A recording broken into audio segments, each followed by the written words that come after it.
अभियोग थिला खाद्य मान खराब होची एवं परिष्कार परिच्छन्न दौना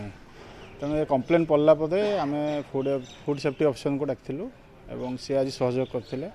पुलिस प्रशासन को भी निवेदन करूँ सी भी टीम पठे आम मिलित भाव चढ़ऊ करूँ बहुत गुड़ा होटेल चढ़ऊ कलु चढ़ऊ कलापर बासी खाद्य किसी थिला होटेल एक्जाक्ट आम बर्तमान काउंट होनी केते किलो बासी खाद्य थिला सब तक नष्ट करागला एवं फाइन भी इम्पोज करागला आठी आसी देखला एठी तो माने सबू तो नष्ट हम ये एमती परिस्थिति किसी खाद्य ये बिक्री योग्य नुहे कहीं से जो तले जो रोषेशाला ता भर जो भाया परिस्थिति अच्छी आपड़ फुटेज बोधे देखि थे पूरा असतपा एवं माछी पूरा माने ता भर पशिला बेलू ही मुंड बुले देव जमी लगुच तेणु होटेल को आम सिल कलु बर्तमान